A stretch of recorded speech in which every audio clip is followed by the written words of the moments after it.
junho e estamos finalizando hoje. Foi esses dias que desde segunda-feira, né, e a empresa Ritmo Expansão está aqui com a gente, fazendo entrevistas com uma boa parte do pessoal aqui, e a gente fica muito satisfeito com o resultado, porque na verdade a gente percebe, é uma forma de a gente medir o nível de conhecimento que nós temos na coleta seletiva. O resultado foi realmente surpreendente. É o que eu falo sempre aqui no GDS, nós temos sim educação ambiental, e a amostra é isso aí. O resultado foi muito bom, quase todo mundo, digamos assim, 99% das pessoas acertaram todas as perguntas. Então isso aí para a gente, né, que trabalha aí no dia a dia, nessa parte do meio ambiente, isso aí é gratificante. Então a Juliana, né, vai dar aí seguimento à programação. Obrigada, Carol.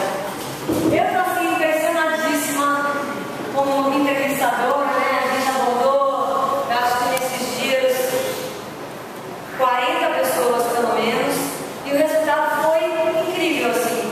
Mais de 90%, ou quanto que a Carol falou? 99%. 99% das pessoas abordadas estão absolutamente embasadas sobre coleta seletiva. Muitos deles já implementando o aprendizado que foi feito aqui na campanha dentro da Petrobras, na sua comunidade, dentro de casa, né? Então, para eu que estou aqui participando desse movimento, eu estou absolutamente impressionada, me sentindo muito feliz de fazer parte de uma causa como essa, né? E assim, a minha história é que em 99, eu decidi morar nos Estados Unidos, fazer uma faculdade lá. E nos Estados Unidos, a coisa da administração de resíduos, a coleta seletiva é muito, muito forte lá, né? Eu sou de São Paulo já tem um movimento também maior do que aqui na Bahia, e eu morei fora há 13 anos.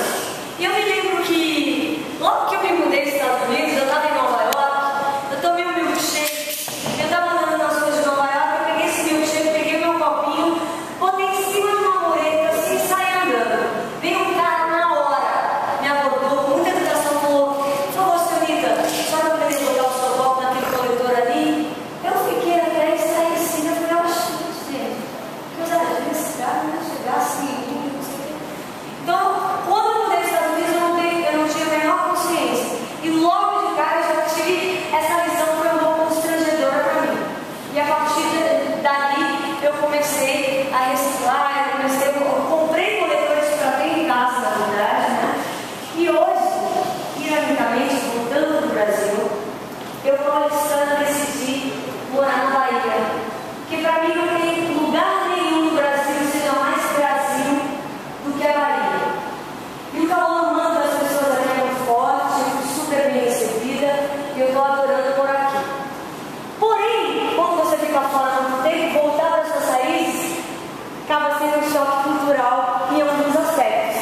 E vir para a Bahia, e morar em Salvador, e ver que Salvador é o lixão do mundo, né? Você anda nas ruas de Salvador, você vê aquele lixo, né? Aquela estrada de copos descartáveis e tal.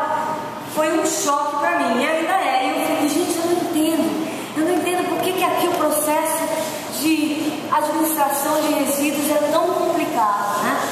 Então, fazer parte de uma campanha como essa, para mim foi um enorme presente, né? Eu estou muito orgulhosa de vocês estarem não só, né, agregando, abraçando essa causa, mas trazendo esses valores e implementando no dia a dia. Eu moro num prédio que eles têm o coletor azul, o vermelho e o verde. Eles não têm para o metal e eles têm para o lixo orgânico.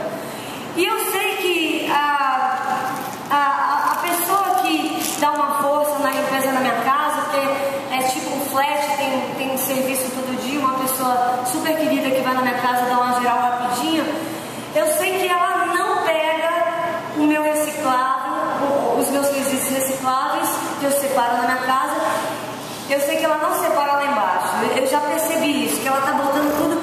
Então eu falei, olha, Antônia, deixa que esse coletor aqui, que eu misturo tudo, porque a minha casa não tem espaço para vários coletores, eu lavo tudo e ponho dentro de um coletor só. Eu vou lá embaixo, levo todos os dias no final do dia e eu faço a minha parte. Se esses resíduos vão para o lugar certo, aí eu já não sei, né? Que a gente não sabe, né, Cléo? Se realmente as coisas estão sendo, né, encaminhadas para os seus próprios processos e tal. Mas faz muito bem para mim fazer a minha parte, né? Eu queria mostrar, eu tenho um monte de vídeos muito bacanas das abordagens que a gente fez, mas muito legais mesmo. A gente deu muita risada, foi uma coisa muito alegre, assim, abordar vocês. Eu lembro do nome de muitos de vocês, mas em especial tem um vídeo que foi muito legal. Foi de um cara que fez um rap. Ele pegou a aprendizado. Acho que vocês até devem saber quem é, né? Ele é todo tímido, ele fala que ele queima o filme quando tira a fotografia. Ele não queria dar essa entrevista e no final ele acabou dando e soltou a franga, né?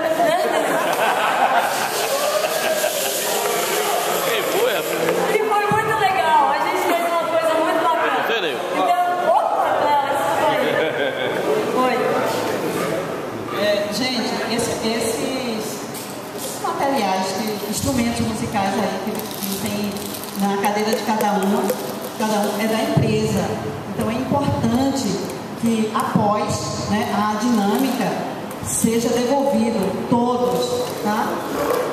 Não, Hugo já está dizendo que queria ir para Fonte Nova. Então todos os instrumentos são da Ritmo Expansão, tá, pessoal? Quem sabe um dia a Ritmo Expansão não é contratada pela Petrobras e a Petrobras não compra esses instrumentos para dar de brinde para vocês, né? Essa foi uma primeira novidade que a gente teve. Depois do vídeo a gente vai fazer uma brincadeira para todo mundo acordar, se soltar e a gente vai criar uma coisa com todo mundo aqui, uma experiência musical. Vamos lá, Valência. Vamos ver se esse vídeo vai tocar.